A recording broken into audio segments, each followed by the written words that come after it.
Green Cooling scores with the 13 Pro-Am Community Rugby League Show. Well, hello and welcome to another edition of the 13 Pro-Am Community Rugby League Show.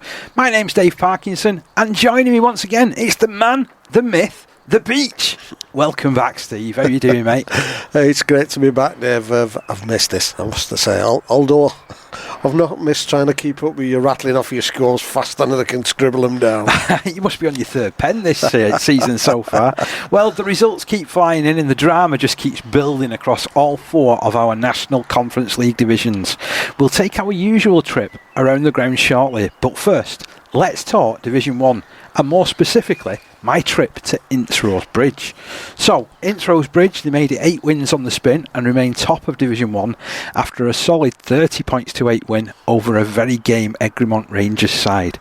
The first quarter was tight. Egremont threatened early, Paul Corkill linking with Henry Ogilvie-Brown, who looked dangerous, but the Ince defence held firm.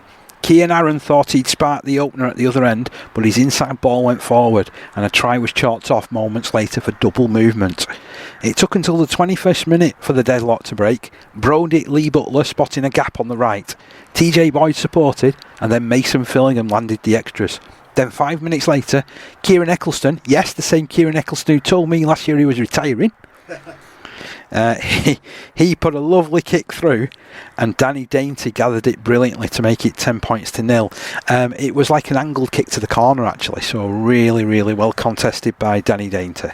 10 points to 0 out of that stage. Egremont stayed in it thanks to the tireless work from the likes of Kieran Glenn and got their reward just before half time. Seamus Hutton drifted less, sucked in defenders, and at the last second offloaded brilliantly to Nathan Preston, who dashed in at the flag. It was a great finish, but just too wide out for Christian Tyson to convert. But it was game on at 10-4 at the break. 3 minutes into the second half, Ince struck again. This time, 3 quick passes freed up Cian Aaron. No denying him this time, and Fillingham's second goal made it 16 points to 4. Butler was on fire, and he barged over after 50 minutes and then went in again just 7 minutes later. 2 in quick succession. Suddenly it was 24 points to 4. To their credit, Egremont kept pushing. Christian Tyson, now 3 games into his comeback from a serious injury, created space on the left and sent Fraser McNee over in the corner.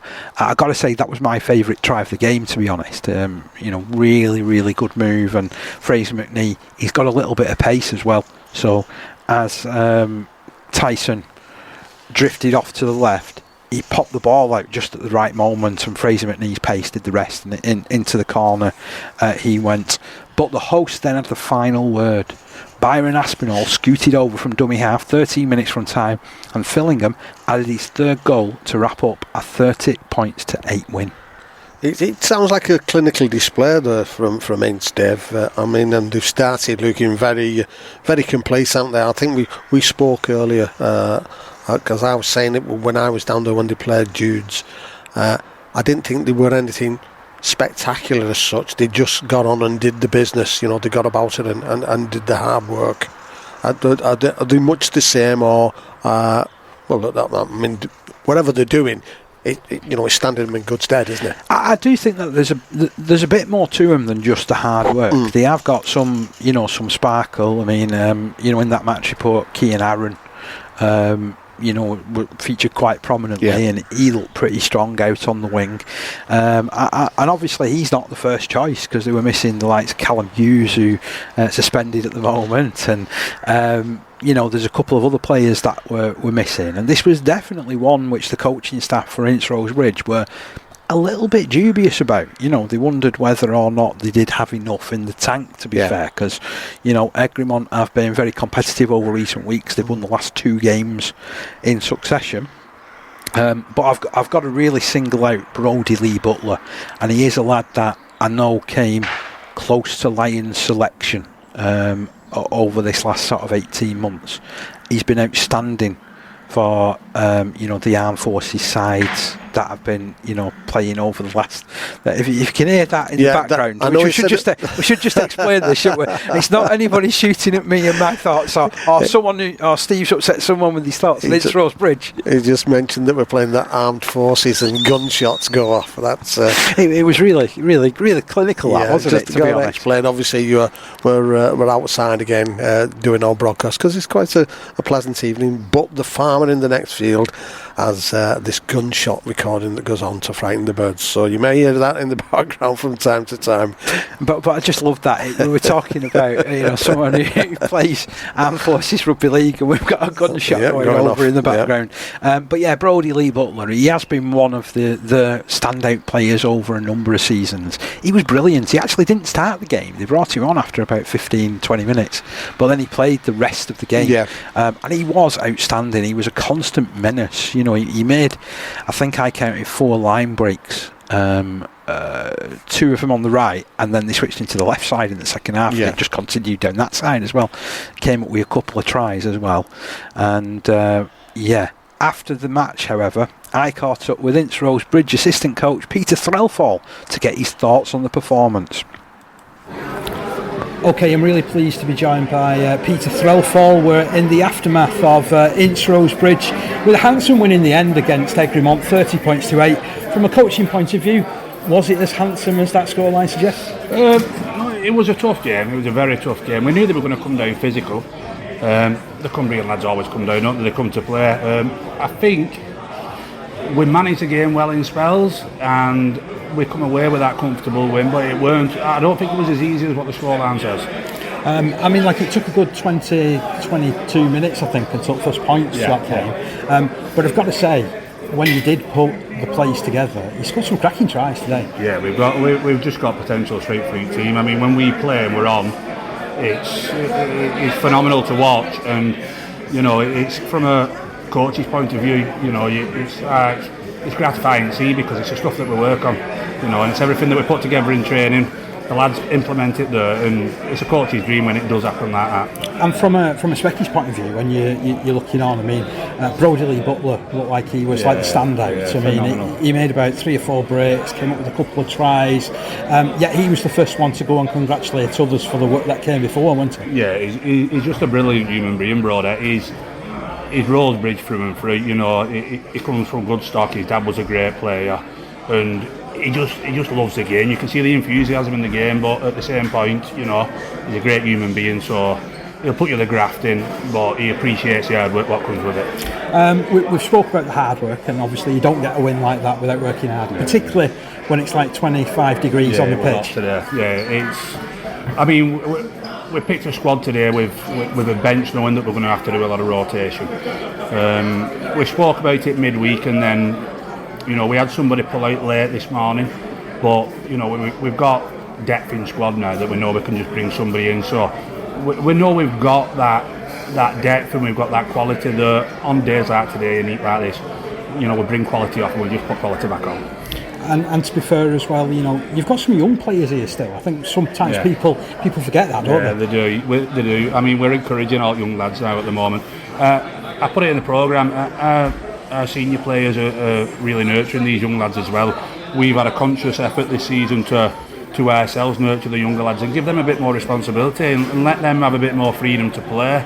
And it's fantastic signs for the club. We're going really well at the moment, and then young lads are just flourishing at the moment with the support of our senior players. Yeah, it's 8 wins out of 8, a decent run in the Challenge Cup as well. It just feels like there's so much good things happening here with what's going on behind the scenes at this club too.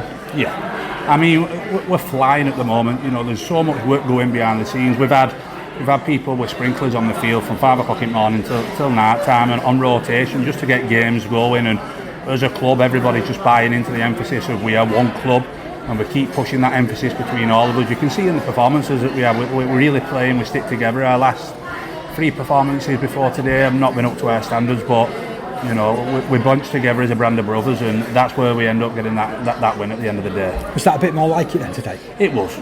We had some spells where maybe we switched off, but you cannot in it like this. It's going to happen, but they just continue to turn up for each other, and that's something we worked on in pre-season defensively. I think you was down to a training session where you saw we really pushed on defence, and You know, we've leaked a few more points over recent games, but I think we got back to it today in these conditions, and they're a very good side. I'm not going to beat about the bush.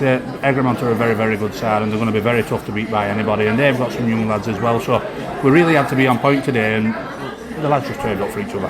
Might be a little bit of a silly question this, so do bear with me, but obviously we've not had the main period of summer yet, where you end up with guys going on holiday and all the festivals and everything like that happening. Do you feel in a good position this year with the squad to keep the momentum going? 100%. I mean, we've had it difficult now. We've had players out. We've lost Craig Sambet, who is a massive player for us. He's got so much experience and his maturity. It calms the lads down.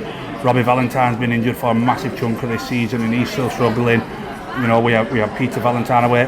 We've had these misses, but like I say, it's that strength in depth that we've got at the moment. The quality that might not be there, but we've got quality to come straight in at the back of it. So we've hit it hard, and I probably say we've not had our strongest squad out there yet, but we'll just continue to keep churning these young players over. It's a club that thrives on the youth, you know, and they're coming in now and they're stepping up, which is a fantastic sign for years to come. Peter, I'll go and let you enjoy this one. Thank you so much. Thank you very much. Cheers, mate. Green Cooling keeps the 13 Pro-Am Community Rugby League show cool, even when tackles get heated. Thanks to Peter there. It was great to hear from him, and he's right, in a way. I was looking at some of the team sheets, you know, and maybe I should have been a bit more tuned in, you know, like with regards to Ince Rose Bridge, but for much of this season, they haven't named that strongest side yet. Yeah, because there are names that when we're reading the scores out from week to week over the last couple of seasons, you know, the names, like he was on about the Valentines, they turn up regular as clockwork, and like he was saying, they've not, you know, been appearing as regular as they used to be. Yeah. But still getting the scores. Definitely, and what it does point to is, you know, there's some sides which they really speak highly about the young players that they've got coming through, and in a way, Ince aren't doing that despite having some young players of their own that are starting to get that first team experience. It just feels like a good club at the moment. Yeah. You know, they've got so much good stuff happening behind the scenes as well. The fact that, you know, they've got a football club on the doorstep which has been brought into the fold. You know, they've got big plans for the future with regards to how facilities wise they're going to be moving on, and it feels like, I'm going to say it, and I know we're early, and I know things can go wrong, drastically wrong, but they feel like a Premier Division club in waiting, because of all the stuff that's going on and the hard work that so many people are putting in behind the scenes. And you know, it would be remiss of me not to mention that hard work that goes in behind the scenes. They're just in a good place at the moment. You know, they're flying on social media, they're doing really, really good stuff, and long may it continue. Yeah, they're hitting all the right markers, you know, sort of both on and off the field, aren't they? They definitely are, yeah. Now, I also had the opportunity after the game to have a chat with Egremont head coach Danny Barker. First time I got to speak to Danny, and you'll hear that chat now. Okay, I'm pleased to be joined by Danny Barker after the game. Sadly, not the result that you was looking for today, but what did you make of the performance? Sadly not the result we were looking for, but the performance, especially in the first 40, was exactly what we were asking for from the team for the last probably 2 or 3 weeks, especially from our forward packers. We have a potential forward pack to compete in this league, and I thought we showed that for at least the first 40. To come out the second half, probably we asked the team. Obviously, I think it was 10-4 at half time or 12-4 at half time.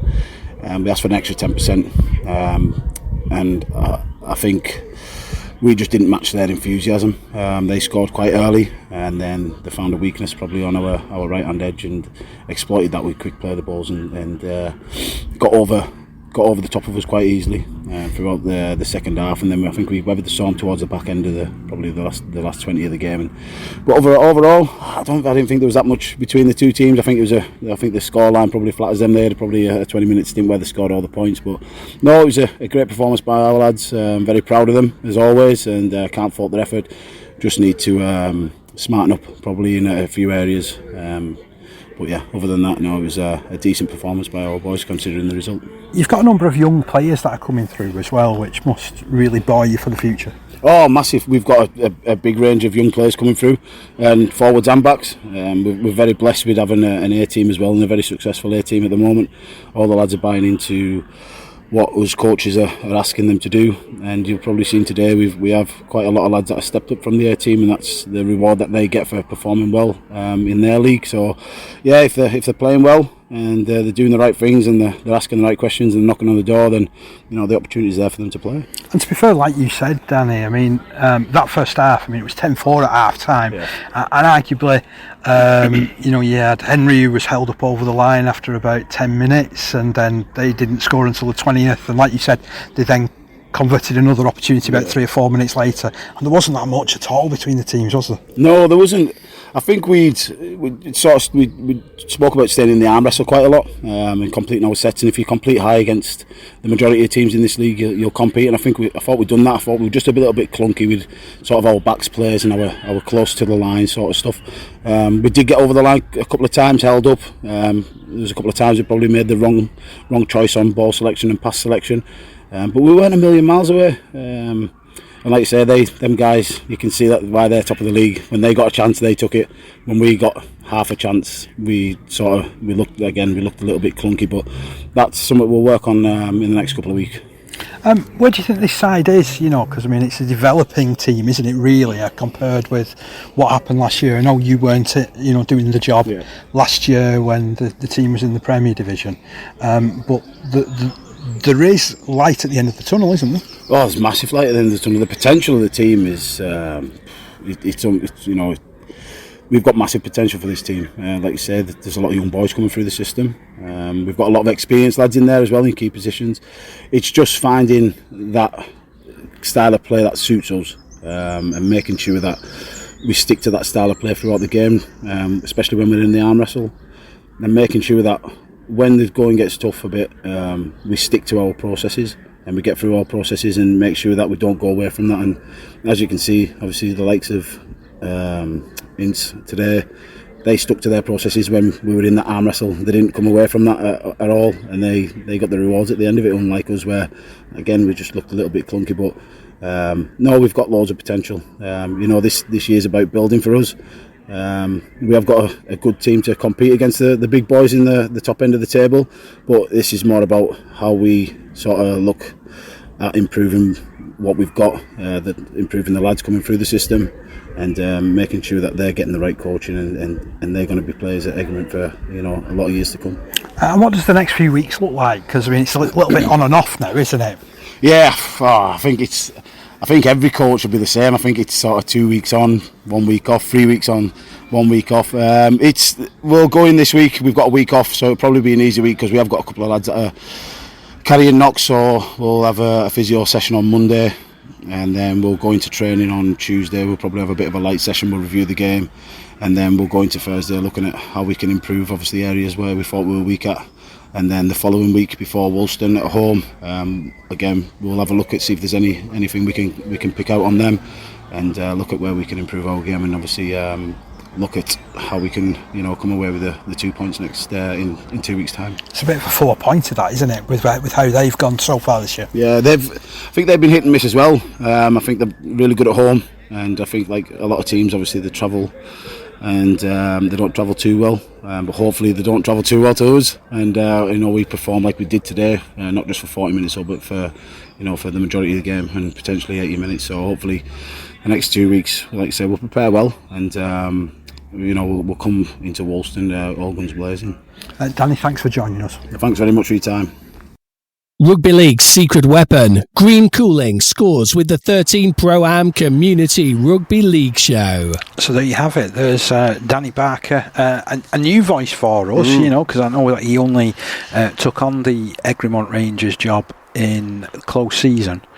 He's making a good fist of it. I think he has got the basis of a really, really good competitive Division 1 side, and as we'll attest to when we go through the results in a little while, you string a couple of wins together, you're right up there with the playoff contention, aren't you? You lose a couple and you're right down there at the bottom, trying to avoid relegation. And that's the beauty of certainly the leagues in the not just the NCL, sort of the other competitions as well, but the NCL, because there's not a massive amount of teams in there.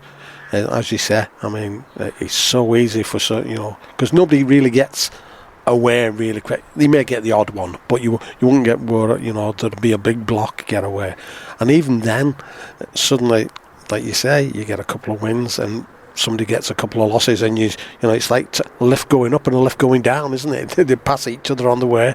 That's which it's always intriguing right to the very end. It's been really nice as well to speak to Peter and Danny this week as well, because they both come across as young coaches who are starting to make their way within the sport, and they both got a lot of valid things that I found particularly interesting. I don't know about you, Steve. Yeah, very much so. And I mean, same as he said, the way things are changing, not just on the pitch.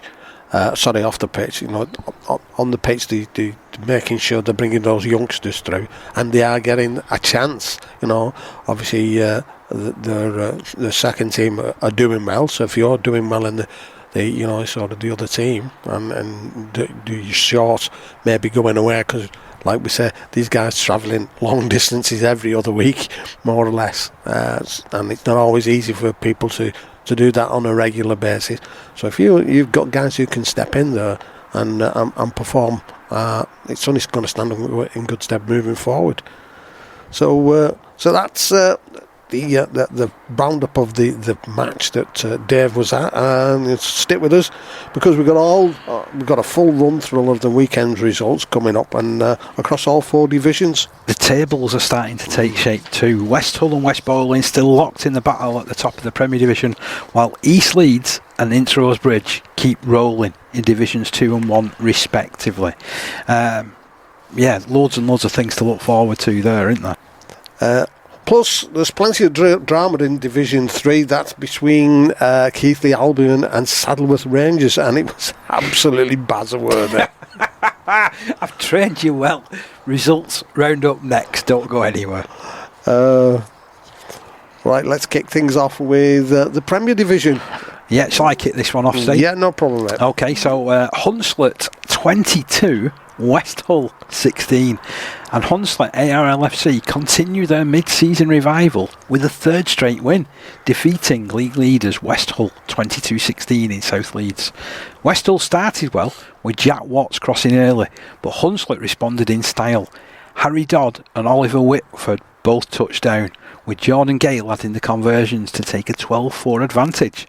West then hit back via a try from Robbie Jones, converted by Eli Wilkinson, narrowing the gap to just 2 points. Just before the break, Gale snuck over for a try of his own to make it 16 points to 10, and then shortly after the restart, Dodd barged over for his second, and Gale converted again to give the hosts a 12-point buffer. A late score from Kieran Masik, again converted by Wilkinson, gave West Hull some hope, but Hunslet held firm, and they won by 22 points to 16. Their try scorers came from Harry Dodd with 2, Oliver Whitford and Jordan Gale, with Gale also landing 3 goals off the boot. And for West Hull, tries from Jack Watts, Robbie Jones and Kieran Masik, 2 goals from the boot of Eli Wilkinson. That was certainly a shock. That wasn't Parky. That came a surprise result. Yeah, a surprise result. Yeah, definitely. I wonder if they've got a phobia of playing Hunslet ARFC West Hull, because after watching him play against Statoith the other week, I would have never, and having seen Hunslet play, I would have never have thought that. But like we were saying before, like you said with the lifts, I think there's definitely there's a lift going up at the moment in the Premier Division, and I think it's got South Leeds written all over it. It's crazy, and here's another one: Wasp Brow Hornets 22, West Bowling 16. Wasp Brow Hornets handed West Bowling the first loss in 6 games with a gritty 22 points to 16 win in Cumbria. The hosts opened the scoring through Clark Riley and extended their lead with a try from Connor Molyneux, both converted by Sam Kerwin.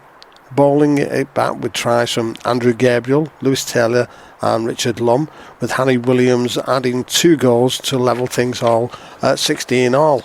But Hornets found a late winner when Josh McConnell powered over 13 minutes before time, Greg Rooney adding the conversion to seal the win. Matches also saw yellow cards for Devon Sharp and Chris Anderson following an off-the-ball scuffle. Scorers for Wasp Brown were Clark Riley, Conor Molyneux, Josh McConnell with 2 goals from Sam Kerwin and 1 from Greg Rooney. And West Bowling, tries from Andrew Gabriel, Lewis Taylor, Richard Lum, and Harry Williams was on target with 2 goals. Over at Siddle, they continued their red-hot form and they had a dominant 38 points to 6 win against bottom-placed Dewsbury Moor Maroons. The hosts raced to a 24-0 lead with tries from Henry Turner, Josh Milnes, Macaulay Higgins and Jamie Greenwood. After Harry Hartley got Dewsbury Moor on the board with a converted try via Aidan Innison, Siddle hit back in the second half. There were further tries from Freddie Walker, another for Higgins and a second one from Turner. Lewis Hosty had a brilliant day with the boot, landing 5 goals. He's starting to come into his ominous point scoring form again, isn't he, Lewis Hosty? So the scorers in this one for Siddle: 2 tries for Henry Turner, 2 tries for Macaulay Higgins, 1 each for Josh Milnes, Jamie Greenwood and Freddie Walker. Lewis Hosty with those 5 goals. And for Dewsbury Moor Maroons, the lone try from Harry Hartley and the goal was from Aidan Innison. Yeah, when we saw Siddle up against Loch Lane, he wasn't kicking, was he, Hosty? He wasn't, no. It's so strange, because obviously if he's putting a performance like that, and we know he's a good goal kicker. He's a good goal kicker, yeah. Top point scorer in the National Conference League Premier Division last year. Yeah. Here's an absolutely outstanding result. Waterhead Warriors 62, Thatterweed Crusaders 16. Waterhead Warriors ran riot in the second half to overwhelm Thatterweed 62 points to 16 after the sides had been level early in the second period. Can't believe that. Level. Unbelievable. And it finishes 62-16. Wow. Thatterweed had tries from Alex Spearman, Cian Guilford and Lewis Foster, with Sean Lester kicking 2 goals to bring the game level at 16 all. But from that point, it was all Waterhead. Adam Robinson and Jensen Hamilton both scored braces, while Callum Murphy matched them with 2 of his own. Keegan Brennan was outstanding and notched 26 points from 2 tries and 9 goals. Further tries came from Danny Bridge and Tim Bridge as the Warriors turned the screw. And the scorers for Waterhead were Adam Robinson with 2, Jensen Hamilton with 2, Callum Murphy with 2, Keegan Brennan with 2, Danny Bridge and Tim Bridge, and as we said, Keegan Brennan with 9 goals. For Thatterweed Crusaders, tries came from Alex Spearman, Keenan Guilford and Lewis Foster, and 2 goals from Sean Lester. Got to say there that Danny Bridge and Tim Bridge, they really spoiled the party there, didn't they? Because nearly everybody else got 2 tries, didn't they? You know, I think they were running out of time. I think if they'd have started earlier in the first half. But that's an astonishing scoreline. I mean, don't get me wrong, I'm not taking anything away from Waterhead Warriors. Yeah. We've seen them and we know they're well capable of putting... they're a phenomenal attacking side on the day, aren't they? But that is, and having seen Thatterweed the other week, absolutely superb. It was a cracking game against West Hull. But the bottom line is, that is unbelievable, absolutely unbelievable. Really big result, that one. This was a big result as well for York Acorn. They defeated Lee Miners Rangers by 24 points to 18. Perhaps not score-wise, but from an importance point of view. In York Acorn, they had to hold off a determined Lee Miners Rangers to claim that 24 points to 18 away win, thanks to a strong defensive showing in the second half. The teams were tied 18 all at the interval. What a first half that was, to be fair, with Lee's points coming courtesy of tries from Noah Lancelot, Dave Rowland and Isaac Hewitt, all converted by Hewitt, who landed 3 goals. York Acorn's first half tries came from Matt Chilton, Jordan Potter, Jack Green and Luke Swales, with Green adding a goal. But the decisive moment came on the hour mark when Josh Parker crossed for Acorn, with Green adding his second conversion to complete the scoring. So the Lee Miners Rangers tries from Noah Lancelot, Dave Rowland. His son is called Dave as well, by the way, so I'm not sure whether I haven't asked him. I'm not sure whether he's played or whether that's his son, so I will have to ask that question, won't I? Isaac Hewitt going over for a try. Hewitt adding those 3 goals for Lee Miners Rangers. And for York Acorn, tries from captain Matt Chilton, Jordan Potter, Jack Green, who really is coming into some form now, and Luke Swales and Josh Parker with the important score. Green adding 2 goals. Lock Lane welcomed Rochdale Mayfield to the ground, and Lock Lane came away with an absolute great win, 18 points to 13, and a late try 2 minutes from time by Leighton Davis helped Lock Lane edge a tense 18-13 win against Rochdale Mayfield and retain 7th place in the Premier Division. Mayfield had taken an early lead on the 26th minute through Jake Ramsden, and Jordan Parr adding the conversion. Lock Lane responded before the break with a try from Danny Maskell, converted by Morgan Punchard, sending the teams in at the interval locked at 6 points all. Shortly after the restart, Cole Connolly slopped over a drop goal to put Mayfield back in front, and the visitors then extended the lead when Deacon Connolly went over for what looked like the decisive score, with Cole Connolly adding the extras to make it 13 points to 6. But the game turned dramatically after the hour mark. Mayfield's Jordan Parr was sent off for punching, while Lock Lane's Danny Holmes received a yellow card in the same incident. With a numerical advantage, the hosts struck back through a try by Lewis Price, again improved by Punchard, bringing the game within a point. And with just 2 minutes remaining, Leighton David powered over to seal the win, with Punchard again landing his 3rd goal to cap a gritty comeback. Tries for Lock Lane were Danny Maskell, Lewis Price, Leighton Davis and Punchard on target with 3 goals. And for Rochdale Mayfield, Jake Ramsden, Deacon Connolly were on target from a try point of view, with Jordan Parr kicking a goal, along with Cole Connolly kicking a goal, plus a drop goal. That's a big result, that, for Lock Lane, isn't it? Yeah. Although they can't get away from seeing players either sent off or sin binned this season, can they? I'm sure Paul Couch must be tearing his hair out. Yeah. And it must be wanting them to actually get through a game without going down to 12 men or even less in certain situations. But you can't take that away from them. That's some comeback, isn't it, to claim that victory? And hopefully he's cheered up a bit more than when last time you interviewed, because he was really down, wasn't he? He was down there, yeah, definitely. But moving into Division 1, Crossfields 16, Wigan St Jude's 36. Crossfields shocked second place St Jude's early on by taking a 6-4 lead, responding to Rhys Matthews' opener with a converted try from Ben Steele that was goaled by Brad Stanway. But Jude soon hit back, dominating the middle stages of the game to lead by 30 points to 6 on the hour. Rhys Matthews completed a clinical hat-trick, while Ryan Duffy, Deck Parkinson, Callum Palmer and Danny Cassidy also scored. Callum Silcott landed 3 goals and Cassidy added another goal. Crossfields responded late on with tries from Jack Williams and Elliot Licku, and Sam Hickey converted the former, but the damage had already been done.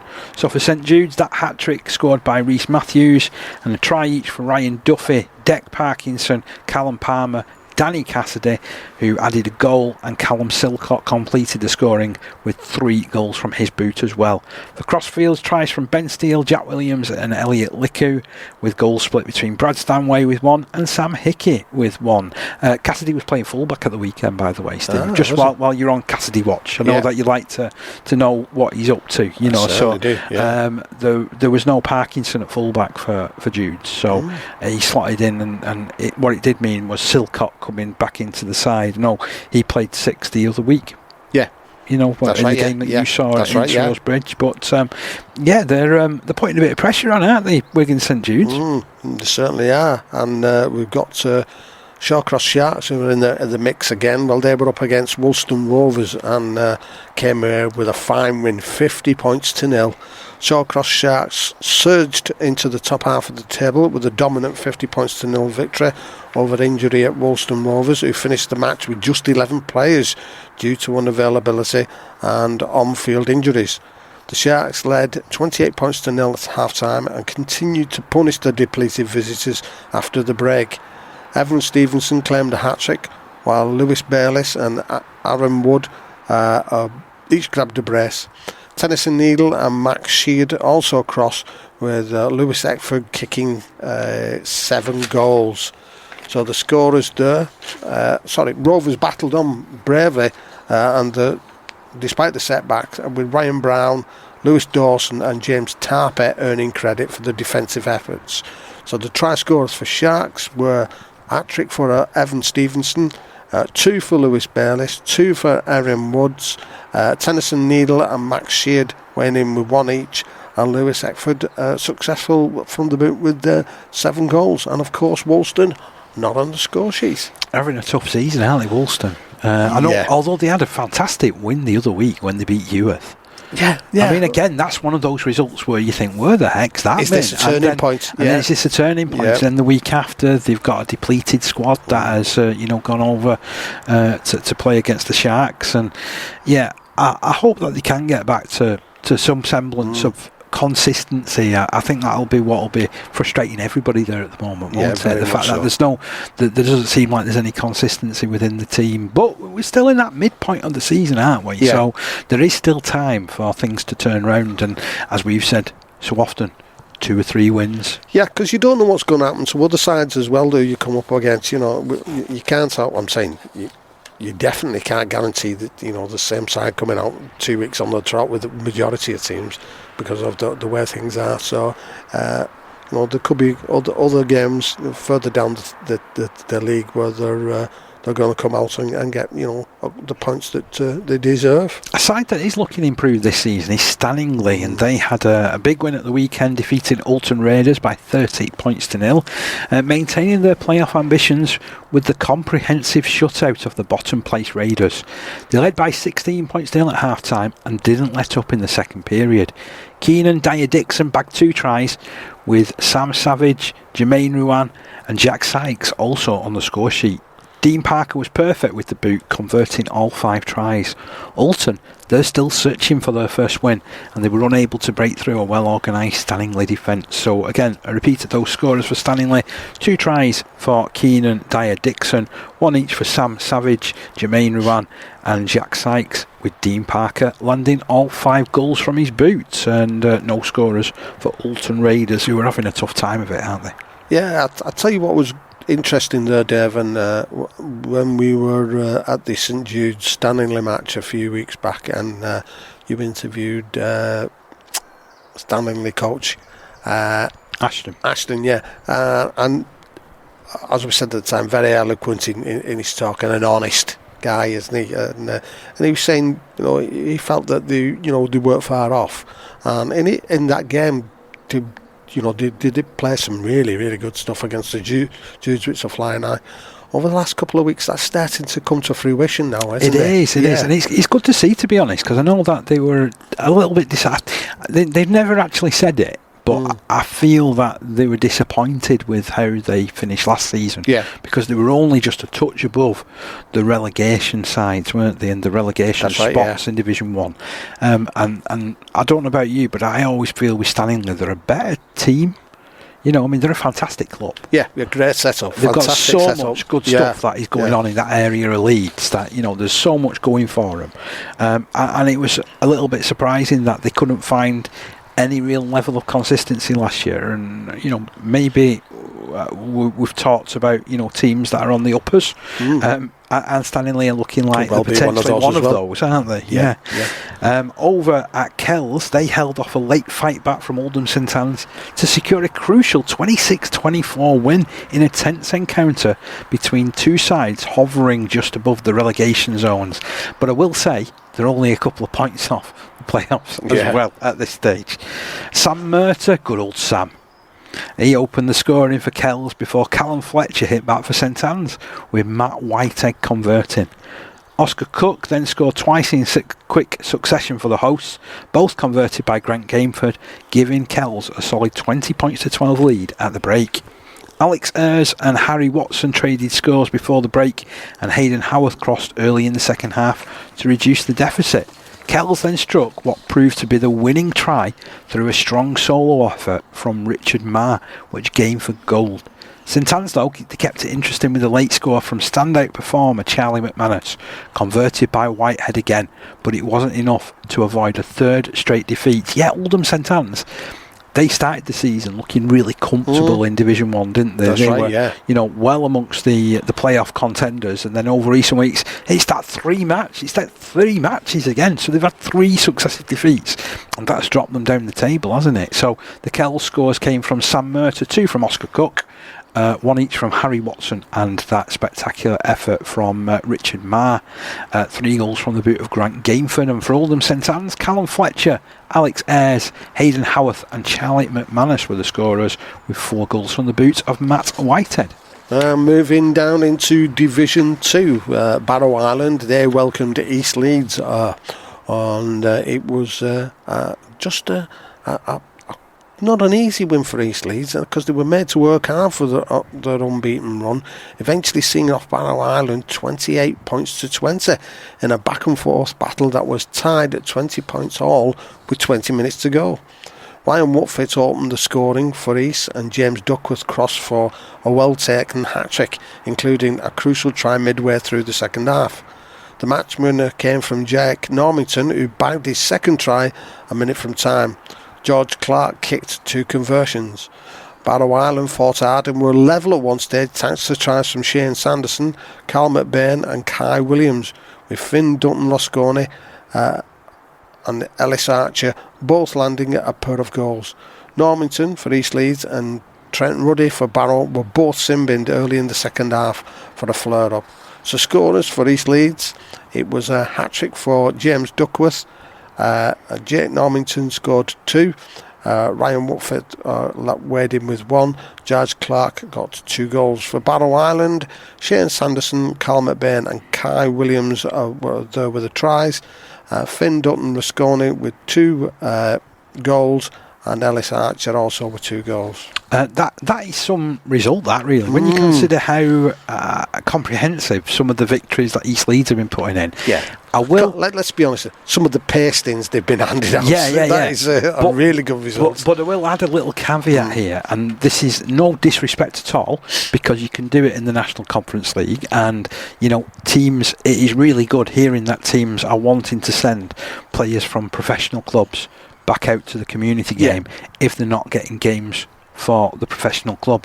And they had a couple of lads, did Barrow Island, on dual registration from Workington at the weekend. So Ellis Archer was one of them, and the other one was a winger called Johnny Hutton, who, when he's had the opportunity to play for Workington this season, he's been really good. He's only played 3 times though, but he scored 4 tries. Wow. You know, so obviously the coaching staff there at Workington, they do want the players to be as active as they can. They can't promise the fact that they're going to get, you know, that first team rugby every single week.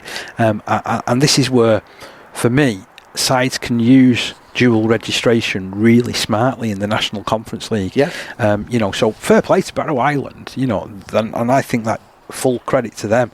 But this East Leeds side, you're wondering who's going to be the team that will get to topple, and will anybody?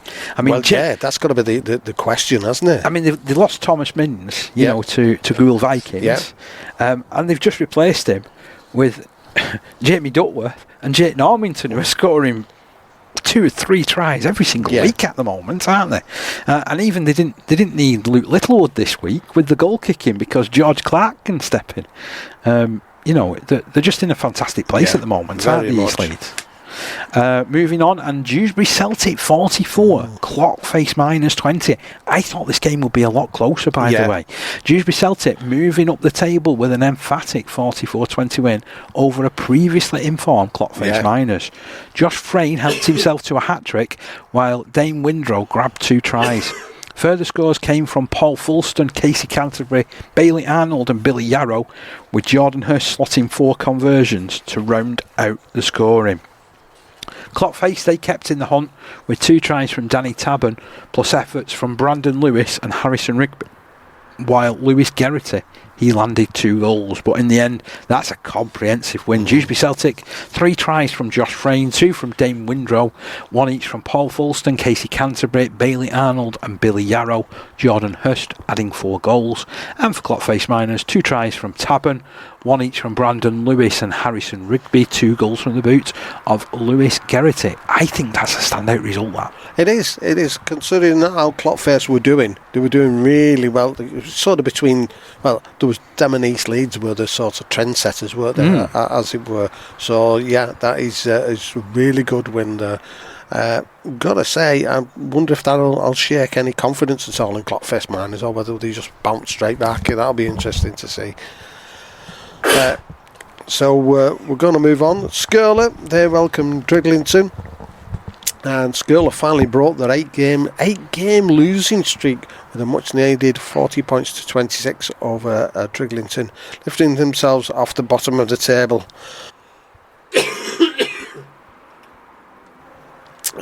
Tom Gray and Locke Fitzgerald both touched down twice in the first half to build early momentum.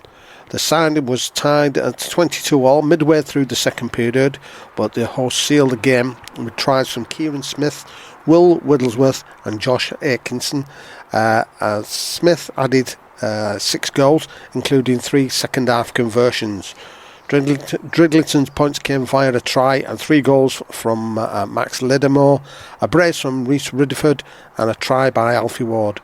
Luke Barnes added a late score, while Atkinson was sin-binned late on for instigation. Instigation, it's an interesting old thing. That's a bit of referee speak right there, isn't it? Yeah. To be honest with you there, Steve. And, instigation, mitigation, some station. Instigate, there's something regarding that.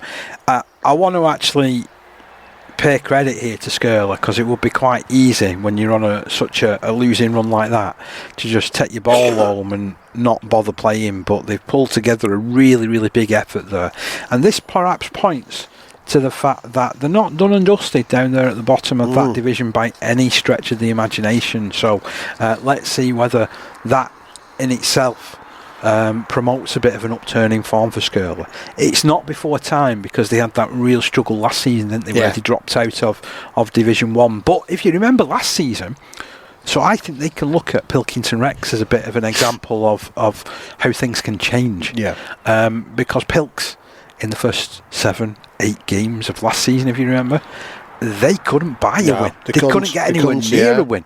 And now look at them, so at the moment they're sort of doing fairly well within the division. I think they've won a few games on the trot now as well, haven't they? So, this is where, for me, Skirler can really start to, try and change that momentum and try and build something.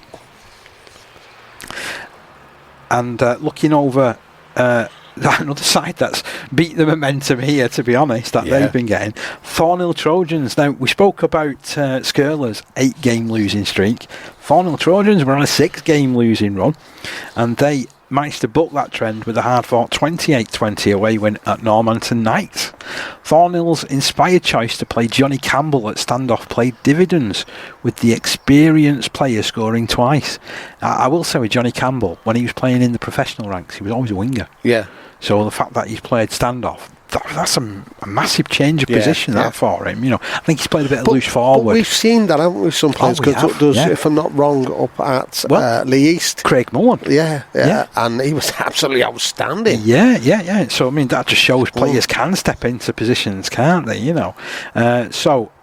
Additional tries Johnny Campbell scored twice, and additional tries came from Sam Ratcliffe and Ollie Bucock. Ratcliffe adding 6 goals in a fine all-round display. Normanton, who had 2 players sin-binned in the second half, registered tries through a brace from Josh Green and solo efforts from Taylor Carter and Elliot Daver, with Jacob Crossland kicking 2 goals in defeat. So for Thornhill, there was those 2 tries for Johnny Campbell, 1 each for Sam Ratcliffe on Ollie Bucock. Sam Ratcliffe landing 6 goals. That's a big tally for him. It is. And for Normanton Knights, 2 tries from Josh Green, 1 each for Taylor Carter and Elliot Davey, 2 goals from the boot of Jacob Crossland. Yeah, moving on, we were referencing Pilks Rex there just a little while ago. Well, they're up against Old Dockers. And Pilks continued their winning streak, recording a 30 points to 18. A 30 points to 18 win over Old Dockers, who remain relegation trouble after 6 straight losses. Jamie Smith was standout performer with a hat-trick, helping Pilks establish an early 12 points to 0 lead. Jake Topping and Harry Coleman also crossed, and Kieran Napper added 5 conversions to complete a clinical showing. The Dockers never gave up though, and replied with tries through Harvey Harrison, Callum Birch and Dave Baird, with Danny Suddaby converting all 3. Scorers for Piltrex: hat-trick for Jamie Smith, Jake Topping and Harry Coleman 1 each, 5 goals from the boot of Kieran Napper. All Dockers tries came from Harvey Harrison, Callum Birch and David Baird, and Danny Suddaby kicked 3 goals. It was the Cumbrian derby, and Hensingham put in a commanding display against struggling Ellenborough Rangers to run out 46-10 winners, leaving Ellenborough right at the foot of the Division 2 table. Hens were 46-0 ahead before the host replied late on. Ben Pearce scored an early brace and was joined on the score sheet by Fletcher Holgate, Matt Williams, Reuben Butterworth, Jordan Pritt, Adam Williamson and Jalen Conway, with Williamson adding 7 goals. Ellenborough avoided a whitewash with late consolation tries from Lewis Fearon and Kai Gillespie, with Brett Stevenson converting the second. Big up to Hensingham here, by the way, just before I give a roundup of their scores, because they've continued. Now, they are the epitome of a young side. Yeah. I know they were injury hit last week, weren't they? Yeah, quite a few youngsters playing. They were, but they've been playing youngsters anyway. Like over the last couple of years. I mean, you look at it, Fletcher Holgate, a guy that I know well from his stint with the English Community Lions under 19s and other younger age groups. Fantastic player there. And then there was the likes of Reuben Butterworth, who we saw over at Bentley last year. That's right, yeah. Yes. He was really impressive. Jalen Conway is another one of those young players who's represented the Lions at a young age group, and they've just got so many players that are coming into the peak of their powers, and they're not even in their early 20s yet. So I think that is really good. So Hensingham tries in this one, 2 from Ben Pearce, 1 each from Fletcher Holgate, Matt Williams, Reuben Butterworth, Jordan Pritt, Adam Williamson and Jalen Conway. Adam Williamson completing an all-round game with 7 goals as well. For Ellenborough Rangers, those 2 tries from Lewis Fearon and Kai Gillespie, with the 1 goal from the boot of Brett Stevenson. They're on the other side of that at the moment, though. They're struggling for numbers, are Ellenborough Rangers, and I know that they are just wanting to consolidate within the division this year. So hopefully they can get enough points and enough wins on the board, because they're a hard-working club. Again, one which I think a lot of people can be very impressed with the things that they do behind the scenes. And I wish them well. Moving into Division 3, and it was a thrilling top-of-the-table clash between Keighley Albion, showed remarkable resilience to snatch a dramatic 18-6 win over Saddleworth Rangers, thanks to a late show from Adam Gaunt and Ben Stead. Rangers looked set to retain top spot when Joe Howe crossed in the 73rd minute, with Josh Bradbury's second successful conversion nudging them into a 16-12 lead. But Albion weren't finished. With just 2 minutes left, Adam Gaunt forced his way over to level the scores. Then from wide out, Ben Stead replicated his aerobics from their win over Lee East with a nervousness match-winning conversion. Earlier, Stead had also notched a try and 2 goals, with Josh Tenniswood opening Keighley's scoring. Saddleworth had taken the lead early through efforts from Freddie Wilson and Joe Tiara, both improved by Bradbury, but unfortunately slipped to 3rd in the table. So scorers for Keighley Albion, tries from Josh Tenniswood, Ben Stead and Adam Gaunt, with goals, 3 from Ben Stead. Saddleworth, tries from Freddie Wilson, Joe Tiara and Joe Howe, and 2 goals from Josh Bradbury. That sounds like, nearly every match report we read out this season from Keighley Albion, it sounds like a phenomenal game. Do you know what? They've took to that division like a duck to water, haven't they? It's got to be said. I will say, though, that they've got a knack of snatching things late, haven't they? So as they're an 80-minute team, aren't they, by sounds of things? As you mentioned, they got the job done late against Lee East. They've come up with a sickening blow if you're a Saddleworth Rangers supporter, scoring just a couple of minutes from time to snatch the result there. And I like one of the social media postings where they'd likened it to like a a late raid, type of thing. So they deserve a lot of credit for what they're doing, Keighley Albion. As you mentioned, Steve, they've taken to the National Conference League Division 3 like a duck to water. Yeah, definitely. A side that is doing pretty well in Division 3 this season is Bentley, and they climbed to the top on point difference with a solid 32-20 win over at Lee East, built on a dominant opening spell and clinical second half finishing. The visitors raced into a 14-0 advantage by the half-hour mark, with tries from Scott Smith and Johnny Marshall, both of which were converted by Kieran Lewis, who also then added a penalty. East responded with tries from Kai O'Brien, Marcus Mercer and 2 from Ryan Barnes, but a yellow card for Adam Holland early in the second half proved costly. Bentley capitalised while East were a man down, crossing through Jordan Seaman and Josh Richards. Both were improved by Lewis, with Ben Sykes adding another try to stretch the lead to 32-14 before Lee East's final flourish. The scorers in this one for Bentley: tries for Scott Smith, Johnny Marshall, Jordan Seaman, Josh Richards and Ben Sykes. 6 goals from the boot of Kieran Lewis. And for Lee East, 2 tries from Ryan Barnes, 1 each for Kai O'Brien and Marcus Mercer. Goals split between James Molyneux with 1 and Adam Holland with 1. And Millham pulled further away from the bottom of the table with a comprehensive 30-6 win over previously informed Featherstone Lions, snapping their 3-match winning streak. The Woolly Blacks raced into a 24-0 lead, courtesy of tries from Rio Walker, Jude Lupton, Ollie Dix and Cian McPherson, with Lee Postlethwaite converting all 4. Featherstone briefly rallied when Ash Smith crossed in the 48th minute and Liam Kay added the extras, but Millham had the final say as McPherson bagged his second try and Postlethwaite kicked his 5th goal. Scorers for Millham: 2 tries for Cian McPherson, Rio Walker and Jude Lupton, plus Ollie Dix on hand with 1 each, and Lee Postlethwaite on hand with 5 goals. Featherstone Lions try came from Ash Smith and goal from Liam Kay. Got to say as well, I mean, that's a big statement victory, that, as far as Millham are concerned, for me. They're another side that also has a dual registration player in their ranks, funnily enough, from Workington Town, Jude Lupton. So again, great to see Jude building his confidence at that level, and helping Millham to that victory. There was also a victory as well for Myton Warriors, who held off a spirited Milford comeback to record a vital 22-16 away win and climb 6 points clear of the bottom of the table. Myton struck early and built a 22-6 lead through tries from Jack Sanderson, Ricky Robinson, Nathan Slater, Alfie Wall and Tyler Fishel, with Wall converting 1, but Milford responded with heart. Callum Platts crossed and Hamish McClintock added 2 tries and 2 goals. He's a standout performer at this level, isn't he, Hamish McClintock? Certainly is. Including a goal off his own score.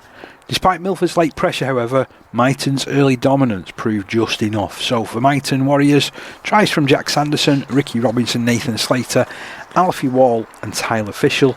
Just the 1 goal from the boot of Alfie Wall, but it was enough, and they defeated Milford with 2 tries from Hamish McClintock and 1 from Callum Platts. Hamish McClintock adding 2 goals. And finally, Dissington were up against Beverley, and winless Beverley remained bottom despite a spirited display that saw them lead 10 points to 8 at half-time away at Dissington before fading in the second half. Dissington opened the scoring through Jack Penrice and Jaden Ewer and surged clear after the break with tries from Ryan Hodgson, Scott Ruck and 2 from Steve Clark, while Scott George added all 3 goals. Beverley had first half tries from Tom Burnett and Lewis Miller, with Ben White kicking a goal. A late rally included tries for Ben Rowan and Miller, with Rowan converting both, but it wasn't enough to avoid a 7th straight defeat. Scorers for Dissington: tries came from Jack Penrice, Jaden Ewer, Ryan Hudson, Scott Ruck and 2 from Steve Clark, and Scott George kicking 3 goals. Tries for Beverley came from Tom Burnett, 2 from Lewis Miller, Ben Rowan and goals came from one from Ben Wright and two from Ben Rowan. It's not really happening for Beverley. They're in a run of close results, but they're all defeats at the moment, aren't they? And it just seems can't get that break. No matter what they do, they can't catch a break at the moment. So I wonder whether that'll continue or whether things will start to turn round.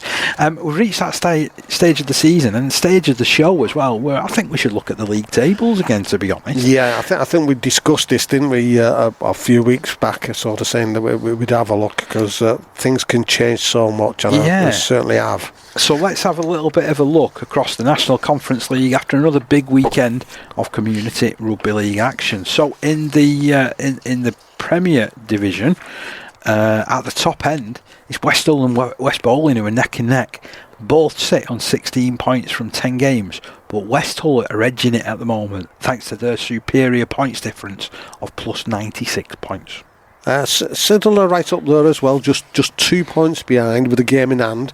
They've been defensively superb, conceding just 110 all season.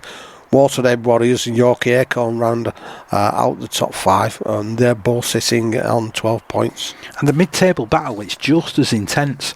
Wathbrow and Loch Lane, they're locked together on 11 points, while Rochdale Mayfield, Thatto Heath and now Hunslet are all on 8. But it's Lee Miners Rangers and Dewsbury Moor Maroons who are struggling. Lee Miners have won just 1 in 10, and Dewsbury Moor are still searching for their first point of the season. And you know what, Parkett? You know, we were talking there a couple of weeks back about how well some of those teams were doing, and now you're looking at Rochdale, Mayfield, Thatto Heath, and you're looking at Hunslet, all locked on 8 points. And you wouldn't have said that a couple of weeks ago, would you? They're now 3 points back, swinging, isn't it? You know, from that top 6, top 7 battle. But that in its own way is intriguing, isn't it? You know, I'm sort of wondering whether, you know, they're gonna. Who's going to be able to see it out and actually get in this top 6? It's intriguing, isn't it? It really is intriguing. Anyway, in Division 1, Ince Rose Bridge continue to dominate. 8 from 8 and a massive 170 points in the sort of plus column. Wigan St Jude's are second on 13 points, with Shawcross Shark, Eworth and Stanley all battling closely behind. There's plenty of movement in the middle of the table too. There's Wigan St Pat's, there's Kells and Egremont, that's still in the mix. But the basement battle is getting worrying for Crossfields and Ulton Raiders, both of which are winless after 8 games. Yeah, it's looking dodgy for them, and it's not going to be any easier for Crossfields, because I think Crossfields are playing this weekend, aren't they? They are. They play the only game this week. I think it's against Shawcross Sharks, isn't it? We'll run through that and just double check that in a minute. But Division 2 has been all about East Leeds, hasn't it? They've been absolutely unstoppable. 9 wins from 9. Eye-wateringly 426 points scored, and they've conceded not even 100 yet, 92.